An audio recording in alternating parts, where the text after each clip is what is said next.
Good afternoon, everyone, and welcome to this week's live stream lunch. I'm Kevin Fernandes. I'm a lawyer at Kaiser Mason Ball, and today I'm joined by our firm's managing partner, Amy Delisle, who leads our franchise group. A little bit before we jump into the actual content of today's business, which is growing your business by franchising, an exciting and hot topic in today's market. A little bit about our firm. So we've been in Mississauga, now in Burlington and in Markham for over 40 years. We started out near square one and have really expanded our reach to help all of our clients across the GTA.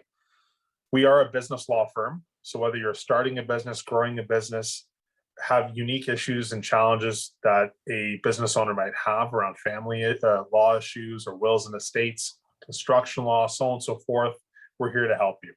And so we thought we'd join the Oakville Chamber today because we've done this a couple of times and it's been a great success to provide some more information about franchising your business. So on that note, welcome, Amy. Hi. Yes, Kevin mentioned, I am the managing partner of Kaiser Mason Ball currently. I've been with the firm just over 15 years, and in that time have built a franchise practice. We do have 4 lawyers who work with us right now in the franchise retail and distribution group. So our practice focus is really on exactly what we'll be talking about today and helping people decide to franchise their business, decide to purchase a franchise, and to review various ways of expanding their business, which is, very important right now for a lot of brands that have made it through the past year and a half. They're in a particularly good position to decide how they want to expand further at this time. So I think today is a very topical conversation to be having. Well, and jumping right into franchising, I guess one thing I didn't realize starting out or in law school was franchising is a very unique form of running a business. If one were to think about, you can be an employee with little control over running your business and how it's run, all the way to being a owner-managed business where you take on all that risk and have a lot of control. A franchise might be seen kind of in the middle, and it's governed by specific legislation that Amy will kind of talk about specifically. And franchises are everywhere, from your local auto dealership to your local restaurant. Franchise concepts are everywhere. So maybe, Amy, you can provide an overview of the franchise model as a growth strategy. And what is it? Sure. Yeah, I mean, franchising really is just a license in large part. It's a process in which you, as the owner of the brand, allows other people to run a very similar brand by following certain rules and paying certain fees. So as Kevin mentioned, it is one of the biggest differences between franchising and any other business model is that there is legislation attached to it, what I mean by that is there's a piece of legislation in Ontario, and it's a provincial level legislation. So legislation can be federal or provincial. And in this case, franchise legislation is all provincial. So each province deals with franchising a little bit differently. Most provinces, certainly the provinces that have legislation, all deal with it very similarly.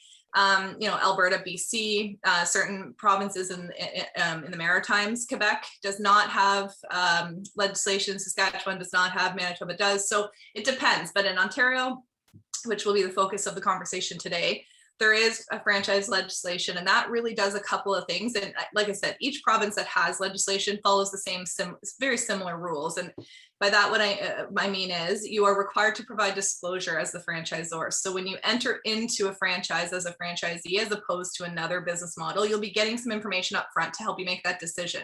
And that information should give you some background, some future looking and some current information about what you can expect, and that's very important. And if you're buying just a normal small business from someone, that won't, obviously you won't have that type of disclosure. So the disclosure component of the Provincial Act, which is called the Arthur Wishart Act in Ontario, is really important. It also provides certain rules about misrepresentation and certain, if you don't get your disclosure, it deals with what that means for the prospect franchisee and franchisor. And, it's important to really understand the act. And frankly, it's a great little act. It's only about 8 pages, and you can download it at any time and feel free to read through it. It was an act that was written more recently than some of the legislation we deal with today. So it is fairly straightforward. But yeah, so franchising generally is really just a way to expand your business model, but by having another person, really an arm's length party, run that business for you. And it sounds like there's a bunch of ongoing disclosure and obligations you have as a franchisor under the act. And so there's some obligations in that regard. We'll go through the process in a second, but what are some of the pros and cons of running a franchise that a business owner should think about when evaluating if a franchise is right for them? Yeah, I think that's a really important conversation, one we're having a lot with our clients right now, because the client pool that has gotten out of this pandemic with 2 or 3 locations that have made it are really considering reaping the benefits of some of the businesses that haven't made it. There are a lot of great locations that are ready for a bit of a turnkey concept, right? So when you franchise, if you're a franchisor, so not the person who will run the unit, let's just give you an example. This is a very typical example. A family might have 2 or 3 locations that they've been running, through their family for, who knows, a decade, let's say. And they've decided that, they made it through the pandemic.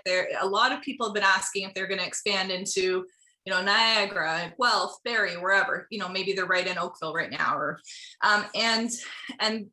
one way to expand would be to open a new location, get all the financing. This is certainly a more, once you are ready to franchise, you can expand in a low cost way. And by that, what I mean is the franchisees will be the ones who have to get the capital, the loans, the capital for creating the build out, the capital for converting their current business. If they have a similar style restaurant, they want to convert it to the franchise.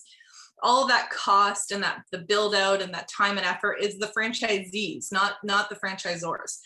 So it is certainly more low cost. And if you aren't an established franchisor, getting financing for 2, 3 locations at the same time to expand is very difficult. But franchisees may have more luck to do that on a one-off basis. So the benefits really in terms of why you want to expand that way is it's a way that you can expand more quickly and in a more cost-effective manner. The cons, of course, you get that. What do you give up? You give up control because you won't be running those businesses. And that's the biggest con, I would say. And that's and really what that means is if you're going to franchise, you need to do it with proper counsel, because you can put lots of different mechanisms into your system that allow for lots of control. You really have to have somebody who's committed to the franchising. What I think the biggest downfall franchisors can have when they're new is that they set it all up, they go through all the process to get their legal documents together, and then they don't keep somebody on that business. You need to understand that if you run 2 or 3 restaurants today, this is another business that you're adding in. You can't really carve out, 2% of someone's time, 5% of someone else's time to run that business. You need to have somebody who's focused on the franchise business part of your new kind of structure. And I think that that's really important. If you can say to somebody, they're going to run my franchise system, they're going to make sure that people are following the rules, they're going to follow up. I think that's the biggest indicator of success for me. But again, you are giving up some control. So you need to make sure that you have a quality control concept in there, that you go and you drop by and make sure people aren't selling anything they're not supposed to. If you go into a Tim Hortons, you know what you're going to get, whether that Tim Hortons is in Banff, Alberta, or if it's in, Newfoundland, or if it's in, down the street in Oakville. And that's the key. You have to be able to monitor to make sure that wherever people are franchising your business, that they're following your business rules. I think that's difficult for people who don't have a proper structure. And then obviously, there can be a bit of a slower return. If you opened a new business, you might be making, a percentage right away, but with franchising, you're making a percentage of the profit your franchisees are making. So you're making less, but you're not putting as much money into it in each situation. And then the biggest drawback, and I think the thing that most people are afraid of when they do some quick Googling about what franchising means is this disclosure that we've talked about really briefly. And we'll talk about that in a little bit more in a second. But really, it's just a package of documents that follows the checklist, really a checklist from the legislation. And if you are working with a competent lawyer, providing that disclosure document is not... it's straightforward once you develop it and you put it together, but you do have to make sure you're doing that properly and regularly. And so the best way to do that is to continuously work with franchise counsel, whether it's us or somebody else. Because more often than not, when we're dealing with a problem with disclosure on behalf of a franchisee, so someone who's purchased a franchise and wasn't given proper disclosure, almost every time it's somebody who put that together without a lawyer, or who put it together with a lawyer but didn't keep working with a lawyer to maintain it. I think if you work with a lawyer, then the disclosure burden is not as significant as maybe some would think. And what does this process look like? I've got a restaurant, let's pretend. How do I take my restaurant? What do I got to do to build my franchise system? Yeah, there really are going to be two people you need to work with at the front end of developing a franchise. One's a lawyer and one's a consultant. And the consultant may or may not be necessary. It really depends on how ready you are to understand what it takes to start a new location. So you can work with consultants who can help you. Well, let me take a step back and explain. So for the FDD, the franchise disclosure document, you need to provide information about the past. That's easy. You tell people what the owners of the business have done, what have they been involved with for the past 10 years? Have they had any other businesses and how those businesses done? So information about the history. Then you're going to talk to them about, some of the obligations. You're going to set out, information about your trademarks and your brand and what you expect in terms of rules and regulation. You're going to give them copies of all the documents they're going to have to sign, which a lawyer will help you develop. But the biggest one that some people aren't ready for is you have to give them a very, very clear understanding of how much money it will take to open a franchise. And if the last time you opened a restaurant or whatever it is that you're franchising, we'll keep with the restaurant model. If the last time you guys built out and opened a restaurant was 10 years ago, then you may have no idea what that costs today. What is real estate? What does that cost? What does the build out cost? What does the equipment, the freezer, the whatever else you need to buy? So a consultant can help you with that. And also your future plans. A lot of franchisors don't look ahead to say, how do we want to grow? And I think you can really benefit from talking to somebody about your growth plans, but those are really added benefits if you're really kind of a sophisticated structure at the front end. So your disclosure package, like I said, it really paraphrases a lot of your documents. It gives them a little bit of history and certainly a very clear understanding of what it will take to run that business in terms of dollars and time and investment. It needs to include all material facts. So any information that would be relevant to the person making the decision to proceed.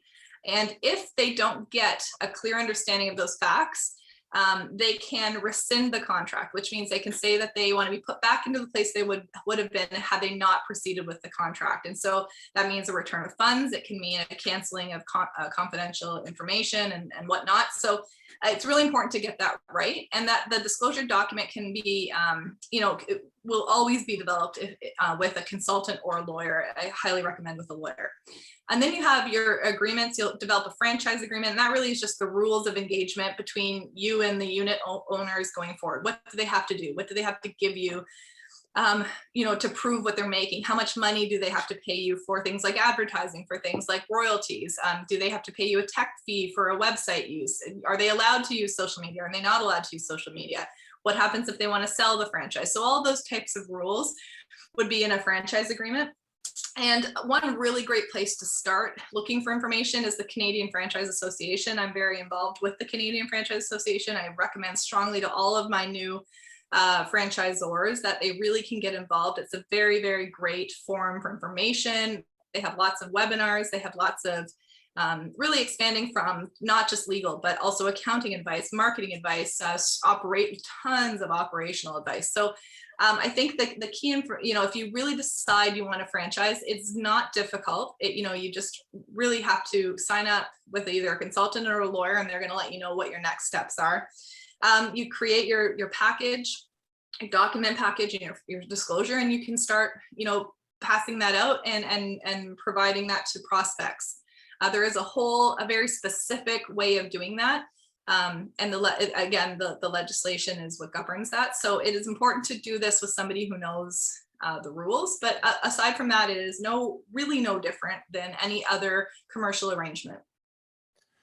Well, thanks, Amy. I think that's about as much time as we have today for our live stream lunch. We hope that today's presentation for everyone attending and watching was informative. I know I found it very informative. I work with a lot of businesses that are starting up, that whether it's in the restaurant space, when we think about franchises, that's often one that comes to mind, but there's lots of other business concepts that can be franchised. And we encourage you to think about it and reach out to your legal team.